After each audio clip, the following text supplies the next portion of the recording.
The silence before the storm. The universe has a way of testing those who dare to reach for its stars. For humanity, that test came on an ordinary Tuesday when Lieutenant Maya Patel noticed something wrong with her. Morning scan reports at the Cerberus Deep Space Monitoring Station.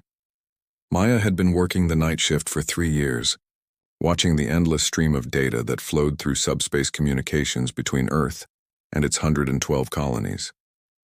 Each colony sent regular status updates through quantum entanglement relays, creating a web of instant communication across thousands of light years. The system never failed, until today. She frowned at her screen, where a single red indicator blinked where green should have been. Harmony Falls, one of humanity's newest colonies on the edge of explored space, had missed its scheduled check-in. Maya ran a diagnostic on her equipment, thinking perhaps the fault lay with the station's receivers. Everything checked out perfectly. Harmony Falls had been established just 5 years ago, a joint venture between 3 Earth nations and 2 Mars corporations. 8 million people called it home, drawn by the promise of virgin forests, clean oceans, and soil so fertile that crops grew twice as fast as on Earth. The colony represented everything humanity had learned about sustainable expansion into the cosmos. Families had sold everything they owned for a chance to start fresh on that distant world. Maya tried establishing direct contact through emergency channels.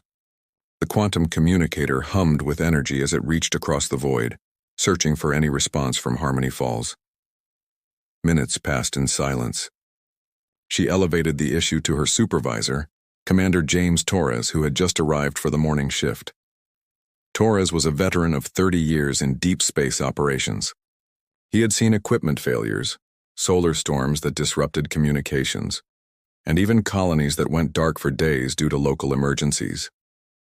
But something about this situation made the hair on the back of his neck stand up. He authorized the deployment of an unmanned reconnaissance probe, one of their fastest models capable of sustained faster-than-light travel. The probe would take 48 hours to reach Harmony Falls. During that time, Torres contacted other nearby colonies to see if they had received any communications from the silent world. None had heard anything in the past 72 hours. The last message from Harmony Falls had been a routine agricultural report, discussing the upcoming harvest season.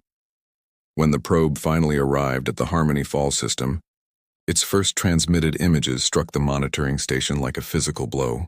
Where a blue and green world should have orbited, there was only a sphere of black glass. The planet's surface had been subjected to sustained orbital bombardment, with weapons that had turned sand to obsidian and vaporized every drop of water. The atmosphere was gone, blown away by the tremendous heat of the attack. Maya stared at the images with tears streaming down her face. She had friends on Harmony Falls, people she had gone through training with who had chosen to start families on that promising world. Now they were gone, along with 8 million other souls who had committed no crime except being human. The probe's sensors detected residual energy signatures from the weapons used. The patterns were distinctive, like fingerprints left at a crime scene. Maya ran them through the station's database and got an immediate match. The weapons belonged to the Zephyrian Empire, an ancient civilization that controlled nearly 200 star systems in the galactic core. The Zephyrians were known for their arrogance and their belief that younger species like humanity were little more than pests infesting worlds that rightfully belonged to more evolved beings. They had objected to human expansion from the beginning, viewing it as an affront to the natural order where older civilizations ruled and newer ones served. Commander Torres immediately transmitted all their findings to Earth through priority military channels. Within an hour, every leader in human space was reviewing the data. President Alexander Ward of the United Earth Government called an emergency session that included representatives from Mars, the asteroid colonies, and every human settlement with more than 1 million citizens. The evidence was undeniable. The Zephyrians had committed an act of genocide, wiping out an entire world without warning or provocation. Under galactic law, this should have triggered immediate intervention from the Galactic Council, the governing body that supposedly maintained peace between the various spacefaring species. Humanity's ambassador to the Council, Dr. Amara Okonkwo, presented the evidence in the Great Assembly Hall on Nexus Station. Representatives from 43 different species listened as she described the destruction of Harmony Falls. showing images that documented the complete annihilation of a peaceful colony. The Zephyrian ambassador, a tall creature with crystalline skin that reflected light in rainbow patterns, showed no emotion as it responded to the accusations. The world in question existed in territory that historically belonged to the Zephyrian Empire. The creatures infesting it were removed to restore proper order. We do not recognize the authority of younger species to claim worlds in our traditional sphere of influence. Dr. Okonkwo could barely contain her rage. 8 million humans lived on that world. They were farmers, teachers, children who had never known war. You murdered them all without warning or mercy. The Galactic Council's response was exactly what humanity feared. After 3 days of deliberation, they issued economic sanctions against the Zephyrian Empire that would restrict certain trade goods for a period of 5 years. The Council expressed regret over the loss of life, but noted that territorial disputes were complex matters, requiring careful consideration. President Ward stood before the assembled leaders of humanity with the Council's decision in his hand. He looked older than his 60 years, the weight of 8 million deaths etched into every line on his face. The galaxy has shown us its true nature. The strong prey upon the weak while others watch and do nothing. They think humanity will accept this injustice, that we will mourn our dead and continue as if nothing happened. He paused, looking at each face in the room. Military commanders who had fought in the Mars Independence War, scientists who had dedicated their lives to peaceful exploration, colony governors who had built entire worlds from nothing. All of them wore the same expression of controlled fury. They are wrong. As of this moment, I am activating the Prometheus Protocol. Every shipyard, every factory, every able-bodied human in our territory is now part of the war effort. We tried to be peaceful neighbors in this galaxy. We tried to follow their rules and respect their traditions.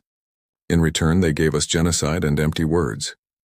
The Prometheus Protocol had been created decades ago as a last resort, a plan to mobilize all of human civilization for total war. It had never been tested because humanity had always found peaceful solutions to their conflicts, but peace required both sides to value life, and the Zephyrians had shown they saw humans as nothing more than vermin to be exterminated. Within hours of the announcement, the transformation began. Civilian shipyards that had been building colony vessels and cargo haulers received new blueprints. Mining operations throughout the solar system doubled their output. Research facilities that had been developing terraforming technology shifted their focus to weapons and defensive systems. The Zephyrians had made a fatal miscalculation. They looked at humanity's 112 colonies and saw weakness in their spread. They saw a species with only 200 years of spaceflight experience and assumed that meant inferiority. They counted the few thousand human military vessels and believed that represented the limit of human power. They failed to understand that humanity's greatest strength had always been its ability to unite in the face of existential threats. When pushed to the brink, humans didn't break. They became something else entirely, something the galaxy had never seen before. The thunder of retribution. 6 months after Harmony Falls became a tomb of black glass, Admiral Chen Wei stood on the command deck of humanity's newest warship and watched history being made. Through the reinforced viewports of the UES Prometheus, he could see the impossible made real. 500,000 warships hung in formation, their hulls gleaming like stars against the darkness of space. The transformation of human civilization had exceeded even the most optimistic projections. Every colony world had converted its industrial capacity to military production. Mars alone was producing 1,000 ships per week, using automated systems that worked without rest. The asteroid belt had become a massive mining operation, feeding raw materials to shipyards that operated around the clock. Admiral Chen had been recalled from retirement to lead this armada. At 73, he was one of the few humans who remembered when their species had been confined to a single world. He had fought in the First Colonial War when Mars had sought independence from Earth. That conflict had involved fewer than 100 ships total. Now he commanded a fleet that defied comprehension. The ships themselves were unlike anything the galaxy had seen. While other species built their vessels like works of art, with flowing lines and aesthetic beauty, human ships were instruments of purpose. Angular, utilitarian, and bristling with weapons, they were designed for one thing only: victory. Each destroyer carried kinetic weapons that could accelerate projectiles to 20% of light speed. The cruisers mounted fusion bombs that could crack a moon in half. The dreadnoughts, massive vessels over 3 kilometers long, carried planet-killer weapons that humanity hoped they would never need to use. But it wasn't just the weapons that made the human fleet dangerous. It was the philosophy behind them. While other species built expensive, irreplaceable ships that took years to construct, humans had mass-produced their fleet. They could afford to lose ships because they could build more. They could afford to take risks because they had redundancy. Captain Lisa Romano commanded one of the new Victory-class battleships. Her ship, the UES Vengeance, was part of the 7th Fleet, which alone consisted of 70,000 vessels. She had been a cargo pilot before Harmony Falls, ferrying supplies between colonies. Now she commanded enough firepower to destroy a star system. Standing beside her was her executive officer, Commander Dmitry Volkov. He had lost his entire family on Harmony Falls. His wife had been a botanist, his children had been excited about growing up on a new world. Now they were atoms scattered in space, and he wore their memory like armor against doubt. Admiral Chen's voice echoed across the fleet through quantum communication channels. Today we send a message to the galaxy, not just to the Zephyrians who murdered our people, but to every species that watched and did nothing. Humanity is no longer asking for justice. We are delivering it. The fleet began its jump to Zephyrian space, 500,000 ships vanishing into hyperspace simultaneously. The energy release from their departure was detected by every monitoring station within 1,000 light years. The galaxy had never seen a military force of this magnitude move as one. The Zephyrian Empire consisted of 193 star systems, with a combined population of 40 billion. Their military was considered one of the strongest in the galaxy.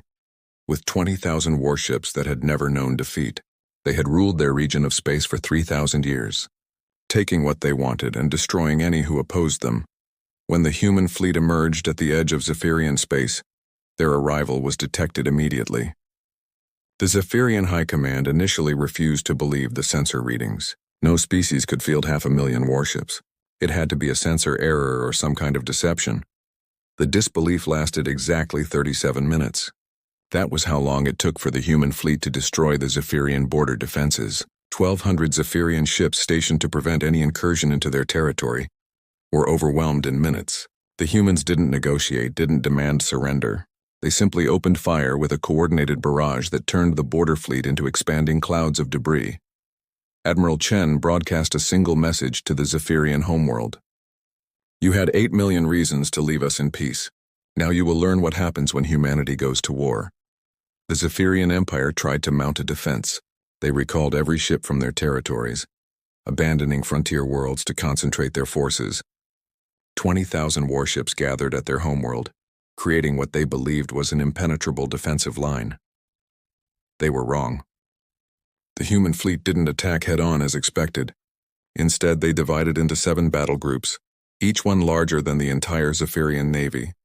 While one group engaged the defenders, the others struck at key systems throughout the empire. Shipyards were destroyed, supply depots were vaporized, and communication relays were eliminated. The Zephyrians had never faced an enemy that could be everywhere at once. Their tactical doctrine, developed over millennia of warfare, assumed that enemies would concentrate their forces for decisive battles. Humans didn't follow those rules. They struck like a swarm, hitting 100 targets simultaneously. Captain Romano's ship was part of the force that attacked the Zephyrian agricultural worlds. These planets fed the Empire, providing food for billions. The humans didn't glass the worlds as the Zephyrians had done to Harmony Falls. Instead, they destroyed every orbital facility, every ship in the system, and then broadcast a message to the surface. Your empire is ended. Surrender, and you will be allowed to live. Resist and face the same fate you gave Harmony Falls. Most worlds surrendered immediately. The few that tried to resist were subjected to precision orbital bombardment that destroyed military installations while leaving civilian areas untouched. Humanity was showing the galaxy that they could be both merciful and merciless, depending on the choices their enemies made. The final battle came at the Zephyrian homeworld. The remaining 10,000 ships of their fleet made their last stand in orbit of the planet where their civilization had begun. They fought with the desperation of those who knew they faced extinction. Admiral Chen gave them one chance. Unconditional surrender. Acknowledge your crimes against humanity. Accept occupation and disarmament. These are our only terms. The Zephyrian Emperor, speaking from his crystalline palace, gave his response. The Zephyrian Empire has existed for 3,000 years. We will not bow to insects who have barely learned to leave their world. If you want our empire, you will have to take it. The battle lasted 4 hours. When it ended, the Zephyrian fleet was gone, reduced to a ring of debris orbiting their world. The human fleet hung above the planet like a sword of judgment, weapons trained on the surface. Admiral Chen spoke again, this time to the entire galaxy as monitoring stations from every species watched. The Zephyrian Empire is no more. Their fleets are destroyed, their worlds are occupied, their ability to wage war is ended. This is what happens to those who commit genocide against humanity. We came to the stars in peace, seeking friends and allies. We were met with murder. Let this be a lesson to all who would threaten human lives. We can be your greatest friends or your worst enemies. The choice is yours. The occupation of Zephyrian space took 3 months. Human administrators took control of each world, dismantling military installations and establishing new governments. The Zephyrians were not enslaved or mistreated. They were simply no longer allowed to have weapons or warships. Their empire became a protectorate of humanity, their fate a warning to others. The Galactic Council met in emergency session, horrified by humanity's display of power. Several species proposed united action against the humans, fearing they would become conquerors. But Dr. Okonkwo, still serving as humanity's ambassador, addressed their fears with simple logic. We built 500,000 warships in 6 months. We could have built 1 million. We could conquer this entire galaxy if we chose to. But we don't choose to. We want peace, trade, and cooperation. All we ask is that our people be allowed to live without fear of extinction. Respect our right to exist and we will be your allies. Threaten us, and you will face the same fate as the Zephyrians. The message was understood. Humanity had announced itself as a military superpower, capable of projecting force on a scale the galaxy had never imagined. But they had also shown restraint, taking only what was necessary to ensure justice for Harmony Falls. As the human fleet returned to their space, leaving behind occupation forces to maintain order in former Zephyrian territory, the galaxy had learned an important lesson. Humanity might be young compared to other spacefaring species, but they possessed something that age alone could not provide. They had the will to survive, the capacity to adapt, and the determination to protect their own at any cost. The ruins of Harmony Falls remained a dead world, a monument to 8 million lost souls. But their deaths had not been in vain. They had awakened something in humanity that the galaxy would never forget. In trying to destroy the human spirit, the Zephyrians had instead forged it into something unbreakable. The age of human expansion was over. The age of human supremacy had begun.